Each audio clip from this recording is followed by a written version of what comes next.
ఈ రోజు వరకు లైవ్ ప్రెస్ మీట్ ఇప్పుడు వరకు పెట్టలేదండి జగన్మోహన్ రెడ్డి గారు. అవును, 4 సంవత్సరాలు అవుతుంది ప్రభుత్వం వచ్చి, ఒక్కసారి కూడా లైవ్ ప్రెస్ మీట్ పెట్టలేదు. అది కాకుండా జర్నలిస్టులు అడిగే క్వశ్చన్లకు ఆన్సర్లు లేవు వాళ్ళ దగ్గర, ప్రశ్నలకు సమాధానాలు లేవు వాళ్ళ దగ్గర. దాని గురించి ఈ రోజు వరకు పెట్టలేదు. దీన్ని ఎలా చూడొచ్చు అంటారు సార్? అది రాజకీయంగా ఎస్కేపోవడం అండి. ఇప్పుడు మీరు ఆ ఎన్నికల్లో నేను జగన్మోహన్ రెడ్డిని నేను ప్రమాణం చేసినప్పుడు ఏం చెప్పాడు? 6 నెలల్లో మా నాన్నగారి కంటే మంచి పరిపాలన అందిస్తాను, లేకపోతే మీరు అడగండి, మీరే శబాస్ అంటారు కదా అన్నాడు. 6 నెలల్లో మీరు ఎక్కడున్నారండి? తాడేపల్లి ఆ ప్యాలెస్లో పడుకున్నారు. ఎంతకాలం పడుకున్నారు? 3 సంవత్సరాలు పడుకున్నారు. మీరు ఎవరికైనా అపాయింట్మెంట్ ఇచ్చారా? మీ నాన్న సామాన్యుడితో కలిసిపోయేవారు, మీరు ఎవరితోనైనా కలుసుకుంటారా? అసలు మిమ్మల్ని కలిసే అర్హత ఎవరికి ఉంది? విజయసాయిరెడ్డికి ముందు ఉండేది, తన సద్దలకు ఉంది. ఎన్ని దుర్మార్గాలు చేశారండి. మీ ఎవరో పవన్ కళ్యాణ్ వస్తే కలిశారండి, అమ్మాయి తాలూకు సోదరుణ్ణి చంపేశారే, అమ్మాయి ఇల్లు అక్కడ లేకుండా చేసేసారే. ఎంత కుచితంగా ఆలోచిస్తారా? ప్రజల ధనంతో నిర్మించినటువంటి ప్రజావేదిక అంటే చంద్రబాబు నాయుడు నిర్మించాడనే అక్కస్తోనే దాన్ని 4,000 కోట్ల రూపాయలు ఖర్చు పెట్టి డిస్మాండిల్ అంటే పూర్తిగా కూలగొట్టారే. ఇదా మీ తాలూకు అంటే విన్యాసాలు? 3.5 సంవత్సరాలు రాలేదు, తర్వాత కళ్ళు తెరిచారు. కళ్ళు తెరిచిన తర్వాత ఎవరైనా పెద్దవాళ్ళు అడిగినట్టయితే మీ రాజధాని ఏదంటే మా రాజధాని విశాఖపట్నం అంటున్నారు. ఇప్పుడు విశాఖపట్నం బాబు మేము చల్లగా ఉన్నాం, ప్రశాంతంగా ఉన్నాం, మాకెందుకయ్యా మీరు వస్తున్నారు, మీరు వద్దని చెప్తున్నారు. అక్కడికి విజయసాయిరెడ్డిని క్యాంపులో పెట్టేసి విశాఖపట్నంలో స్వరూపానందేంద్ర స్వామీజీ తాలూకు ఆధ్వర్యంలో చుట్టూ పెనుగొండ నుంచి అక్కడ విజయనగరం వరకు అంటే విశాఖపట్నం, పెనుగొండ, విజయనగరం, తర్వాత పెందుర్తి, భీమునిపట్నం ఈ ప్రాంతాల్లో ఉన్నటువంటి అంగుళం స్థలం మిగల్చకుండా ప్రభుత్వం తాలూకు పర్వం చేసుకున్నారు. మీరు ఋషికొండని గుండె బద్దలు చేసినట్టుగా 2 ముక్కలు చేసేసి పచ్చని పరదాలు కప్పారు. అసహ్యంగా ఉంటాయి కదా మీ తాలూకు జోకులన్నీ. మీరు ఏం చేశారండి పరిపాలన? ఏం పరిపాలన చేశారు? మీరు ఉన్నారు. ఇప్పుడు వచ్చేసి 4 సంవత్సరాల తర్వాత మనకు 175కి 175 రావాలి, అది ఖచ్చితంగా కొడతాము. నేను చేసేది నేను చేస్తాను, మీరు చేసేది మీరు చేయండి అంటే మీరు చేసేదనే వాళ్ళు చేసేదనే అయిపోయింది. ప్రజలు చూశారు. 4 సంవత్సరాల్లో మీరు చేసిన గొప్ప పనులు ఏవో చూశారు.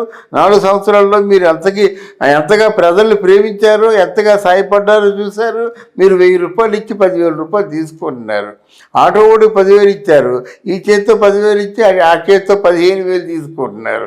అందువల్ల ఆటో ఓడి సుఖపడలేదు. ఇక మందు అన్నారు, మద్యపాన నిషేధాన్ని అంచెలంచెలుగా మేము అమలు చేస్తూ ఉన్నారు. అంచెలంచెలుగా అమలు చేయడం కాదు కదా, ఆ రోజు 100 రూపాయలు ఉన్నది ఈరోజు 400 చేస్తే, ఆ రోజు 400 మంది తాగినట్టు ఈరోజు 4,000 మంది తాగుతున్నారు. ఈ 4,000 మందిలో 2,000 మంది చచ్చిపోతున్నారు.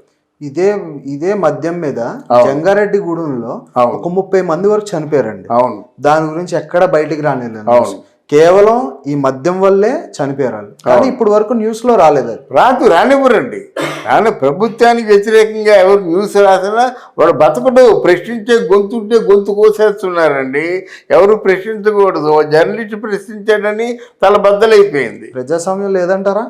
ప్రజాస్వామ్యం ఎక్కడుందండి? ప్రజాస్వామ్యం లేదు. ఇప్పుడు ప్రజాస్వామ్యం ఎక్కడుందండి? దౌర్జన్యం, దోపిడీ, హత్యలు, అరాచకాలు. అంటే బలవంతుడు కూడా పైశాచిక ఆనందం, ఆనందం అన్నమాట. ప్రజాస్వామ్యం అంటే సామాన్యుడు ప్రభు అవ్వాలండి. అది ప్రజాస్వామ్యం.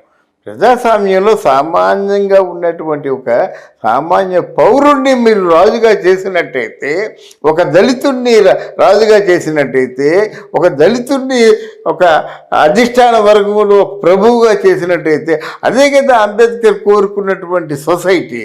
అలా చేస్తున్నారా మీరు? అలా చేయగలుగుతున్నారా మీరు?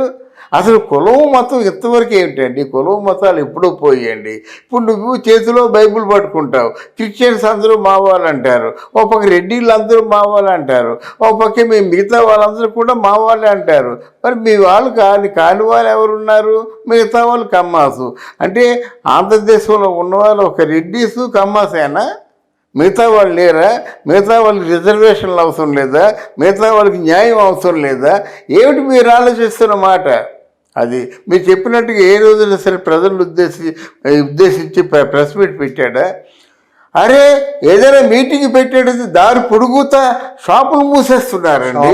చెట్లు కూడా కొట్టేస్తున్నారండి, పరదాలు పెట్టుకుని చెట్లు కొట్టేసి అసలు చాలా దారుణంగా చేస్తారు. మంచి పాయింట్. ఎందుకంటే ఎవడైనా ప్రభువు వచ్చినట్టయితే, రాజకీయ నాయకుడు వచ్చినట్లయితే అశోకుడి దగ్గర నుంచి ఇప్పటి వరకు కూడా దారి పొడుగుతా మొక్కలు నాటించాడు కదా.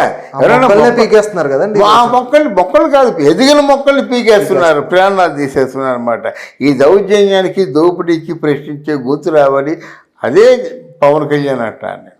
మొన్న రీసెంట్గా నరసాపురం ఎంపీ రఘురామకృష్ణరాజు గారు ఎత్తిన గొంతును కూడా మూసేశారు కదండి, కొట్టించి ఇష్టం వచ్చినట్టు ఎలా పడితే అలా చేశారు ఆయన. ఈరోజు ఆయన నియోజకవర్గానికి రావడానికి కూడా ఆయన్ని అనుమతి లేదు. అవును, ఎలా అంటారు మరి ఇంత దారుణం? మొనోపలి అంటే ఇంకేం లేదు. అంటే ఆయన ఒక నియంతృత్వ ధోరణి, నిరంకుశ ధోరణి. ఆ ధోరణికి త్వరలోనే సమాధానం చెప్తారు.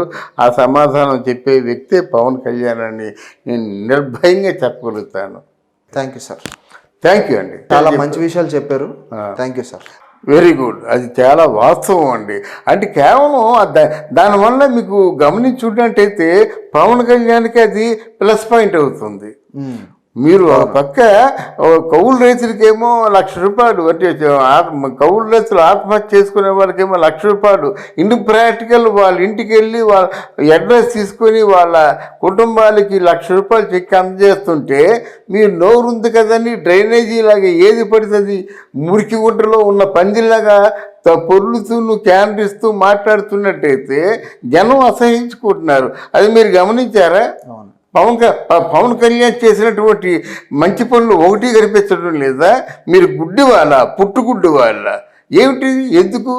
ఎంత అమ్ముడు పోతే మాత్రం ఎంత ఘోరమైన అబద్ధాలు ఆడతారా?